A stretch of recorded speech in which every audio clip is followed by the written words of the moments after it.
नमस्कार दोस्तों। आज किताबें और कलमकार में मैं ममता तिवारी आप सबसे एक नई पुस्तक लेकर चर्चा करना चाहती हूँ।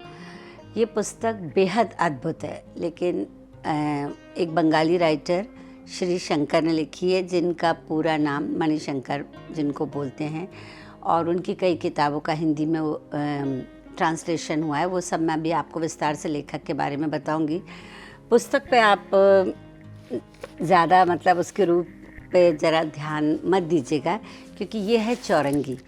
ये पुस्तक मैंने बहुत संभाल के रखी थी और ये एक होटल मैनेजमेंट पे बनी पुस्तक है। और ये पुस्तक गलती से मेरी लाइब्रेरी उस समय बहुत नीचे की तरफ हुआ करती थी। 2006 में जब भोपाल में बारिश आई और पानी भर गया, तो मेरी इस किताब का ऊपर का कवर जो है वो फट गया, निकल गया। पर मुझे ये किताब इतनी पसंद है, मैंने शायद 7-8 बार तो उसको ऐसे ही पढ़ लिया होगा। तो सोचिए कितनी अद्भुत किताब होगी, क्योंकि मैंने होटल बिजनेस पर कोई किताब पहली बार इतनी अच्छी उपन्यास पढ़ी और मैं आज उसको आपके समक्ष रखना चाहती हूँ। तो पुस्तक के बारे में कहने से पहले लेखक के बारे में कहना तो बनता है। मणिशंकर मुखर्जी बंगाली में लिखते हैं। हावड़ा डिस्ट्रिक्ट पश्चिम बंगाल में वो बड़े हुए। एज ए शेरिफ वो कलकत्ता के रह चुके हैं। उनकी उम्र अभी 89 साल की है। 7 दिसंबर 1933 में उनका जन्म हुआ था। और जैसे द मॉन्क एज मैन, इस स्वामी विवेकानंद जी जो हैं, उन पर उन्होंने ये किताब लिखी थी। उनकी एक काटो अजनारे करके एक नावल था, जिस पर फिल्म भी बन चुकी है। लेकिन उन्होंने अपना काम कैसे शुरू किया, कई बार मुझे संशय भी होता है, मुझे समझ में नहीं आता है। शंकर हमेशा फर्स्ट फॉर्म में लिखते हैं, मैं करके बात को लिखते हैं। और लेकिन जिस तरीके से उन्होंने होटल का वर्णन किया है, चौरंगी पे स्थित शाहजहाँ होटल का वर्णन किया है, तो उससे ये लगता है कि वो पात्र शंकर खुद थे या फिर शंकर जी को किसी ने पूरा सा बताया। ऐसा बहुत क्लियर तो नहीं हुआ। पहले एक जगह उन्होंने लिखा, दोस्त ने सारा विवरण बताया, पर फिर जिस तरीके से होटल के बारे में बात चलती है और बार बार लोगों के द्वारा उनको एड्रेस किया जाता है शंकर नाम से, तो मुझे यकीन हो गया कि ये पुस्तक उनकी उपस्थिति वहाँ पर रही होगी होटल में। काफ़ी समय उन्होंने गुजारा होगा, जो भी रहा होगा, क्योंकि जिस तरीके का वर्णन है, अद्भुत वर्णन है, उसको आप किताब पढ़ के ही समझ पाएंगे। तो हमारे जो राइटर थे, लास्ट ब्रिटिश बैरिस्टर जो थे, वो उनके क्लर्क थे। जो पढ़ाई उन्होंने की, वो सुरेंद्रनाथ कॉलेज कहलाता आजकल, शायद रिपन यूनिवर्सिटी हुआ करती थी तब। वो टाइप राइटर का भी काम, टाइपिस्ट का भी काम करते थे, हॉकर का काम भी करते थे, क्लीनर भी थे, क्लर्क भी थे। उनका कहना है कि वो एक कभी भी लेखक नहीं हो पाते अगर वो एक एक्स आर्मी मैन और लास्ट ब्रिटिश बैरिस्टर से कलकत्ता कोर्ट में नहीं मिलते। उन्होंने सीमाबद्ध जन अरण्य पर सत्यजीत रे ने उनकी नावल पर फिल्में भी बनाई। उनके अनुवादक बहुत सुशील गुप्ता रही और उनकी 130 बुक का हिंदी में उन्होंने ट्रांसलेशन भी किया।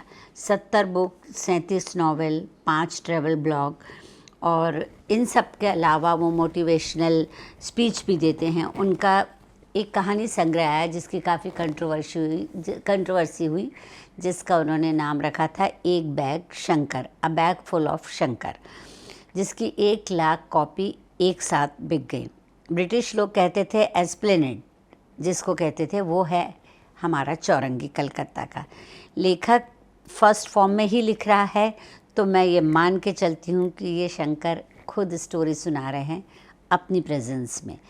तो जहाँ पर वो बैठा करते थे वो था कर्जन पार्क। कर्जन पार्क इसलिए था कि और वहाँ साथ में ही राय हरिमोहन गोयनका की मूर्ति भी लगी हुई थी। सबसे पहले उन्होंने काम शुरू किया था डस्टबिन बेचने का काम। तो जहाँ पर वो बायरन साहब से मिले। बायरन साहब कौन थे? बायरन साहब जो थे वो एक जासूस थे और वो काफ़ी फेमस थे, और वो उनको इस तरह से हाई कोर्ट में मिले थे जब वो अपने बैरिस्टर साहब के साथ क्लर्क हुआ करते थे। तो बायरन साहब ने उनसे कहा कि आप हमारे साथ चलें और हम आपको नौकरी दिलवा देंगे। छोटे से काफ़ी कम उम्र के थे उस समय शंकर, और उन्होंने कहा कि लेकिन मेरे पास बस इतनी क्वालिफ़िकेशन के अलावा होटल का कोई अनुभव नहीं है। उन्होंने कहा तुम एक बार होटल के उसमें चले जाओगे तो तुम्हें अच्छा ही लगेगा। तो फिर उन्होंने जब वो होटल में घुसे तो जिस तरह से वहाँ के दरबार ने उनका सलाम किया, तो बाद में पता चला कि उस सलाम से प्रेरणा लेकर एयर इंडिया का महाराज जो बनाया गया था उसी से दरबार के सलाम से बनाया गया था। वहाँ पर उन्हें मैनेजमेंट संभालने वाले सत्य सुंदर बोस मिले, जिन्हें सैटा बोस कहा जाता था शॉर्ट में। फिर उन्होंने जो होटल के मैनेजर थे उनका नाम था मार्को पोलो। मार्को पोलो है थोड़ा विचित्र नाम, क्योंकि वो बाहर से आए थे और उनका नाम किसी पादरी ने रखा हुआ था। अब इसके बाद फिर उन्हें एक बैरा भी मिला जिसका नाम था मथुरा सिंह, जो कि कुमायूं से आया था। अब इन्होंने कोई काम न जानते हुए सत्य सुंदर बोस को पता नहीं ये क्यों भागा, जबकि उनकी किसी से दोस्ती नहीं हुआ करती थी, पर वो पूरा होटल संभालते थे। उन्होंने उन्हें धीरे धीरे काम सिखाया और बताया कि कैसे होटल में रोज़ मेन्यू कार्ड बनता है। आज की तरह नहीं कि एक फिक्स्ड मेन्यू है, रोज़ मेन्यू कार्ड बनता है जिसमें ब्रेकफास्ट, लंच, डिनर और साथ में एक रेड कलर का वाइन कार्ड भी बनता था। आपको ये पुस्तक जो है बहुत रोचक लगेगी, मैं बार बार कह रही हूँ।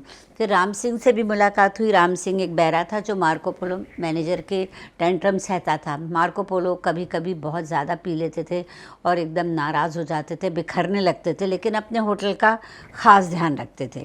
और वो बायरन साहब से उनकी जान पहचान मार्को पोलो की इस तरह से हुई थी कि बायरन साहब को उन्होंने अपनी बीवी की तलाश के लिए लगा रखा था, और बायरन साहब इसीलिए शंकर को लेकर मार्को पोलो के पास पहुँचे। तो मार्को पोलो ने कहा कि मेरे यहाँ कोई सीट खाली नहीं है। तो बायरन साहब ने कहा आपके यहाँ अभी अभी एक सीट खाली हुई है। उन्होंने कहा कौन से? उन्होंने रूम नंबर बताया। तो बोले वो तो रोज़ी का कमरा, रोज़ी अपने कमरे में नहीं है। बैरे को भेजा गया तो पता चला कि रोज़ी के कमरे में ताला लगा है, वो जा चुकी है। तो उनको मजबूरी में मार्को पोलो को बायरन साहब का कहना मानना पड़ा और शंकर को वो जगह मिल गई और वो रिसेप्शन पे बगल में। लेकिन रोज़ी की जगह पे काम करने का मतलब था कि वो टाइपिस्ट बने, तो वो दिन भर उनके टाइपिंग का काम करते, बहुत अच्छा नहीं कर पाते थे। लेकिन जिस दिन रोज़ी वापस आई उस दिन सत्य सुंदर बोस ने उन्हें अपने साथ रख लिया, कहा कि इनकी मुझे आवश्यकता है, तो वो उनके साथ काम करने लगे। अब इसके बाद एक मतलब होटल के आपको तरकीबें बताई जाती, जैसे कभी कभी होटल में ये लोग एक नोटिस लगा देते थे कि बार 12 बजे बंद होगा। तो जो लोग शराब के बहुत शौकीन थे वो लोग क्या करते थे कि 12 बजे से पहले जितने पैग मंगाने होते थे वो अपनी टेबल पर मंगा के रख सकते थे। फिर 12 बजे के बाद आप बैठे रहिए, पर बार 12 बजे बंद हो जाएगा, यानी किसी को 10 पैग पीने तो वो 10 पैग मंगा के रख लेता था।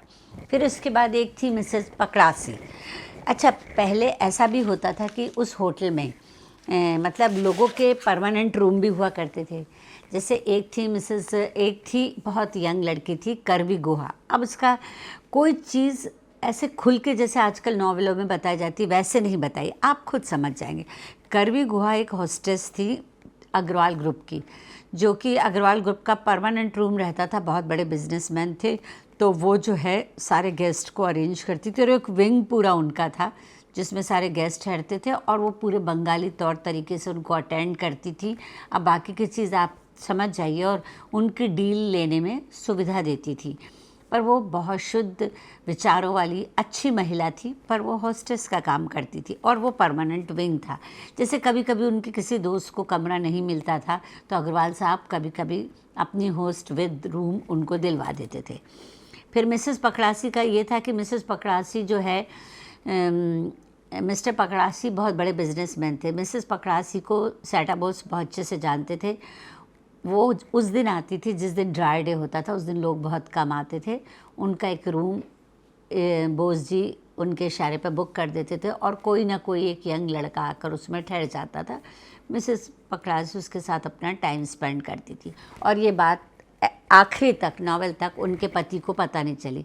जब वो पति के साथ आई तो शंकर चौंक गए, क्योंकि उन्होंने तो मिसेस पकड़ासी का नया ही रूप देखा। वो एक सफ़ेद बिल्कुल बंगाली धोती में बड़ी सी बिंदी लगाए, सिर पे पल्ला रखे और नारी शक्ति का समर्थन करते हुए उन्होंने स्पीच वगैरह दिया। तो सबसे पहले मिस्टर बोस ने शंकर को यही सिखाया कि हमें किसी, सबसे पहले काउंटर के इस पार उस पार हमारा कोई रिश्तेदार नहीं है और ना हमें कोई मुंह खोलना है। उसको होटल वॉइस कहा उन्होंने कि बहुत धीमे सुर में बात की जाती है और एक कस्टमर का भेद दूसरे कस्टमर को नहीं खोलना है, चाहे वो उसका पति क्यों ना हो। माधव पकड़ासी भी वहाँ आते थे, मिसेस पकड़ासी भी वहाँ आती थी। फिर एक मिस्टर हॉब्स थे, उनके पास डॉक्टर सदरलैंड आया करते थे यहाँ पर, जो अक्सर डॉक्टर का वो करते थे और काम भी करते थे, और उन्हें बहुत इंडिया पे दुख होता था कि वहाँ इलाज के लिए कोई नहीं रहता। फिर फिर मिस्टर हॉब ने सारी एक जैन और रॉब की स्टोरी बताई। उसमें बताया कि एक नवजात बच्चा था और वो छूट गया और उसके माँ बाप मर गए, तो वो बच्चा बाद में मार्को पोलो हुआ और वो आके यहाँ के बने। एक लिनन बाबू कहलाते थे, नित्य हरी भाई। लिनन बाबू यानी चादरों का काम देखने वाले। मतलब हर व्यक्ति की एक स्टोरी, अगर मैं आपको सुनाने बैठूं तो आप बहुत लंबा वीडियो हो जाएगा। सबके जूतों पर नंबर लिखे जाते थे, जितने गेस्ट आते थे, नहीं तो जूते मिल जाएंगे। इसके बाद चूँकि शंकर के लिए ये दुनिया बहुत नई थी और वो एकदम जवान लड़के थे, पर उन्होंने सबसे पहली बार ज़िंदगी में किसी कैबरे डांसर को देखा। पहले तो वो उसे समझ नहीं पाया, उन्हें नफ़रत हुई, घृणा हुई, वो फूट फूट के खूब रोए जब उन्होंने वो प्रोग्राम किया जिसमें कनी नाम की, कनी द वुमेन करके प्रोग्राम हुआ, जिसमें वो लड़की आई और उसके साथ एक बौना आया, जिसके लिए कनी ने काफ़ी लड़ाई की कि ये बौना मेरे साथ ठहरेगा। बहुधा ऐसा होता नहीं है। और उसका पूरा किस्सा कि कनी ने कैसे प्रेजेंटेशन दिया और बौने ने क्या किया और उस बौने का क्या रहस्य था, कनी उसके पीछे इतनी पागल क्यों थी कि आखिर में बौने के कारण इतना झगड़ा हुआ कि फिर उसके बाद बौने के लिए वो छोड़ छाड़ के काम चली गई, क्योंकि सब ने बौने का ऑब्जेक्शन किया। अब उसके बाद जब मिसेस पकड़ासी आती रहीं, अपने करवी गुहा जो थी उनको एकदम से मिसेस पकड़ासी का जो बेटा था अनिद्य करके, वो जो है उसको उसके मामा जो थे वहाँ पर एक दिन पहली बार शराब पिलाने लाया। बोले भांजे को मैं लाया हूँ, मेरी बहन ने कहा। तो उन्होंने कहा आपकी बहन कौन है? फोकला चटर्जी जिन उनका नाम था। उन्होंने कहा मेरी बहन है मिसेस पकड़ासी। तो वो हैरान रह गए। फिर उसके बाद पहली बार उनको बिज़नेस करने के लिए करवी गुहा को लगाया गया कि चूँकि उनके पास रूम नहीं था, तो अग्रवाल साहब ने रूम जो है अनिद्य पकड़ासी के लिए दे दिया। 2 जर्मन आए, उनको खुश करने का काम मिस करवी गुहा का था। और पकड़ासी जो था, अनिद्य पकड़ासी, वो गुहा पे फिदा भी हो गया और उनको प्रोजेक्ट भी मिल गया। पर धीरे धीरे ये नहीं पता था कि वो अनिद्य पकड़ासी जो है करवी गुहा से मोहब्बत करने लग जाएगा। करवी गुहा खुशी में, शंकर बहुत खामोश रहने वाला लड़का था, और करवी गुहा उसको बुलाती हैं और बताती हैं कि मिसेस पकड़ासी आज मेरे पास आई थी और वो खूब गुस्सा हो रही थी। कह रही थी मेरे बेटे ने कहा है कि वो मुझसे शादी करना चाहता है करवी से। तो करवी बोली मैं इतनी खुश हो गई कि मुझे तो कभी उसने कहा ही नहीं कि वो मुझसे प्यार करता है, पर मैं उसे बहुत पसंद करती हूँ। तो उन्होंने रुपए का लालच दिया और कहा तुम्हें कितने रुपए चाहिए, मेरे बेटे को छोड़ दो। तुम अग्रवाल की होस्टेस से बोले उससे क्या होता है कि क्या मैं प्रेम नहीं कर सकती? वो उससे बहुत अच्छा लगता है क्योंकि वो बहुत अकेली होती है, और वो धमकी भी देती है। फिर उसके बाद मिसेस पकड़ासी के लिए वो कुछ उनके फ़ोटो ब्लैकमेलिंग के लिए ले आती है करवी। उसे किसी भी हालत में अब अनिद्य पकड़ासी से शादी करनी थी, तो वो जाके वो फ़ोटो उनको दिखाती है मिसेस पकड़ासी को और धमकी देती है कि अगर आपने मेरी इससे शादी नहीं होने दी तो मैं फ़ोटो सबके सामने ले आऊँगी। और लेकिन जब वो चली जाती हैं, वो कहती है ठीक है अब तुम कर लो मेरे बेटे से शादी, पर उसे ये फ़ोटो मत दिखाना। पर करवी को बाद में बहुत अफसोस होता है इस बात का कि मैंने ऐसा क्यों किया, और वो उसी रात जहर खा के आत्महत्या कर लेती। इस तरह के इतने सारे किस्से हैं इस पुस्तक में कि मैं आपको बता नहीं सकती। मतलब इतने इंटरेस्टिंग है कि आप रुकोगे नहीं, क्योंकि आपने अभी तक होटल का जीवन बाहर से चमक दमक देखी है। आपने क्या कभी ये देखा कि जो होटल में जो बैरे खड़े रहते हैं, क्या वो भगवान होते हैं या मतलब कोई रोबोट होते हैं जो 12-12 घंटे की ड्यूटी करते हैं? जब वो सब एक दिन पार्क में इकट्ठे होते हैं और शंकर वहाँ जाता है, तो तब उसे पता चलता है सबके पैरों में वेरिकोज वेन की शिकायत हो जाती है। तो वो कहता है आप होटल कोई सुविधा नहीं देता। बोले नहीं, हम होटल वालों को पता नहीं चलने देते, अगर होटल वालों को पता चल जाए तो वो हमें नौकरी से हटा देंगे। मतलब ये भी एक दुख की बात है। तो वो चुपचाप अपना कुछ ना कुछ घरेलू उपाय करते रहते हैं। और वेटर के लिए एक छोटे शाहजहाँ करके छोटा सा रेस्टोरेंट रहता है, वहाँ 14 आने में उन लोग को खाना मिल जाता है। बड़े शाहजहाँ में महंगा मिलता है। और जहाँ पर सत्य सुंदर बोस रहते हैं वहीं पर शंकर को भी एक कमरा ऊपर की छत पे दे दिया जाता है जो नॉन एसी होता है। और वहीं पर ज़्यादातर जब कभी कुछ नहीं होता है तो वहीं पर ज़्यादातर ठहरने वाले लोगों को आना पड़ता है, क्योंकि ये लोग अपना कमरा भी उनको दे देते हैं। अब इसके बाद कनी द कैबरे डांसर, कनी चली जाती है तो उसके बाद बहुत लोग आती हैं। और उसके बाद जब उसे हकीकत पता चलती है कैबरे डांसर की तो उसे बहुत दुख लगता है शंकर को। फिर उसके बाद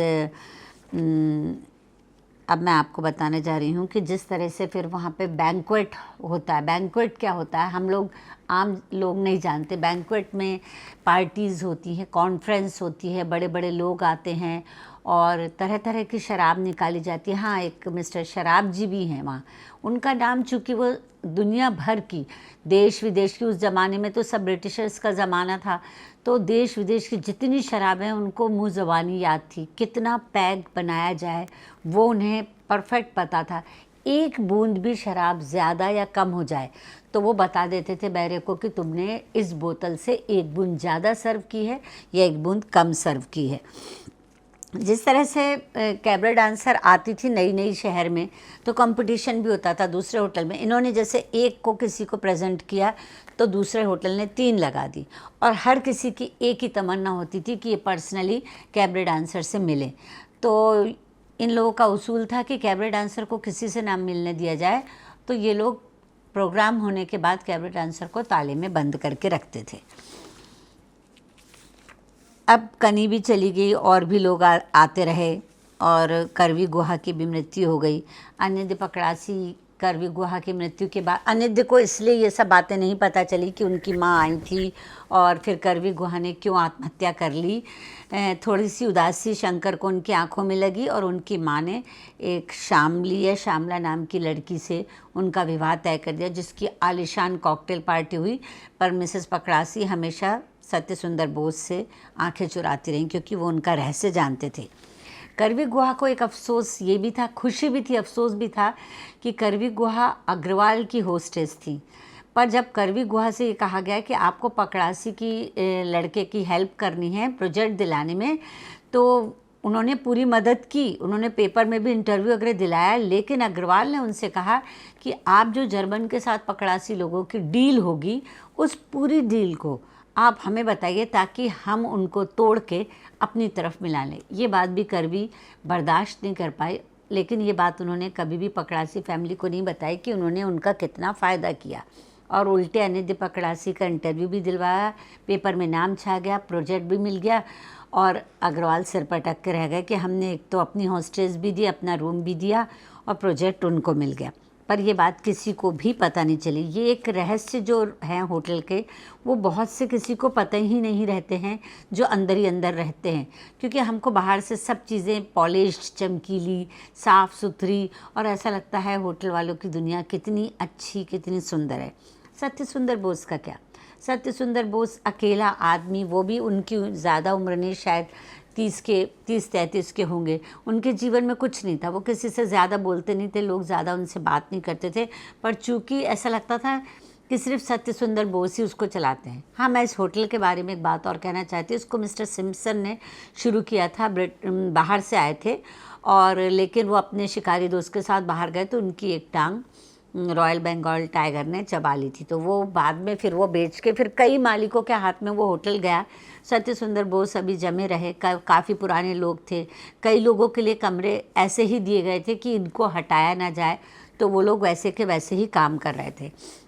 बैंक्वेट का एक ये भी किस्सा बताया गया कि बैंक्वेट जब भी होता था तो कोई भी कॉन्फ्रेंस वगैरह होती थी तो बाहर से एक्स्ट्रा बैरे को बुला लेते थे, या वहीं के वर्कर या वहीं के जो क्लीनर थे उनको वेटर बना के फिर लिनन बाबू को बुलाया जाता था तो वो उनके लिए वर्दी दिया करते थे। मतलब हर मैस का होटल के पास जवाब रहता है और हमें अंदर ही अंदर, हमें पता भी नहीं चलता है कि अंदर ही अंदर कितनी गड़बड़ियाँ चल रही हैं। अब सत्य सुंदर बोस के लिए अचानक से अवतरित होती हैं मिस मित्रा। हाँ, मिस मित्रा, वो एक एयर होस्टेस होती हैं। अचानक से वो उनकी ज़िंदगी में आती हैं, क्योंकि वो एयर होस्टेस होती तो कभी भी रात के समय, दिन के समय उनका कभी आना होता है। रात को वो आती हैं, सुबह उठ के वो चली जाती हैं। उसके बाद धीरे धीरे उनकी शंकर की और बोस साहब की दोस्ती होने लगती है। सुजाता उनका नाम होता है। वो उन्हें एक स्कूटर भी भेंट करती है। थोड़े थोड़े मिस्टर सियाटा बोस मुस्कुराने लगते हैं, गपशप करने लगते हैं। वो भी घंटों उनसे बातें करती है। धीरे धीरे उनमें प्रेम हो जाता है। तब ये बात शंकर को सत्य सुंदर बोस खुद अपने मुंह से बताते हैं कि हमारे लिए लेकिन एक ये है कि सुजाता बोले अभी शादी नहीं कर सकती, शादी करेगी तो उसे नौकरी छोड़नी पड़ेगी और ये उसका सपना था, और मैं भी यहाँ अब नहीं रह सकता, तो मैं नौकरी छोड़ के जा रहा हूँ और वो मुझे एक दूसरे होटल में नौकरी दिलवा रही है। और मार्को पोलो को अचानक से, मैनेजर साहब जो रहते हैं उनको भी अचानक से अपनी बीवी की दोस्त मिल जाती है। बहुत गरीबी हालत में वो उसका इलाज वगैरह कराते हैं, और पर वो बहुत निराश हो जाते हैं, उनकी भी मृत्यु हो जाती है। तो मार्को पोलो उदास होकर होटल का पूरा छोड़ देते हैं मैनेजमेंट, और एक बिल्कुल क्लेवर खड़ूस टाइप के आदमी जिम को होटल दे देते हैं। तो सत्य सुंदर बोस तो जा ही रहे थे, शंकर को खड़े खड़े निकाल दिया जाता है। और जब शंकर जा रहे होते हैं अपना सामान बांध के, तो सत्य सुंदर बोस का एक लेटर तो उन्हें ये मिलता है कि ये लेटर मिलता है, उसमें बताया जाता है कि अभी अभी तुम्हारी सुजाता दीदी की अस्थियां प्रवाहित करके आ रहा हूँ, उनका जो है एक एक्सीडेंट में डेथ हो गई। मैं इस पुस्तक को पढ़ते पढ़ते कई बार बहुत संजीदा भी हो जाती हूँ, क्योंकि आप ना होटल में रहने वालों के दुख दर्द को महसूस कर पाएंगे जब आप इस पुस्तक को पढ़ेंगे। तो सुजाता जी का जो है एक्सीडेंट हो जाता है, और वो सत्य सुंदर बोस लिखते हैं कि मैं अब मार्को पोलो एक नया होटल खोलने जा रहे हैं, किसी एरिया का नाम बताते हैं, और मैं वहाँ अब नौकरी करूँगा। और शंकर अपना सारा सामान पैक करके उदास नज़रों से शाहजहाँ को अलविदा कहते हैं। और इसमें और भी कैरेक्टर हैं, जैसे गुड़बेरिया नाम से एक वेटर रहता है, और वो लोग किस तरह से उसकी मदद करते हैं। फोकला चटर्जी फिर से न्यूज़ में आने लग जाते हैं। इस तरह से इतनी सारी बातें हैं, इतनी संजीदा बातें हैं। और मैं सोच रही हूँ कि मैंने जिस तरह से इस किताब के पन्नों को इकट्ठा किया है, तो आप समझ सकते हैं कि ये किताब मेरे लिए कितनी प्रेशियस है। और आप इसे ज़रूर पढ़ें, और फिर मुझे बताएं कि आपको ये पुस्तक कैसी लगी और आप किस पुस्तक के बारे में सुनना चाहते हैं। शुक्रिया।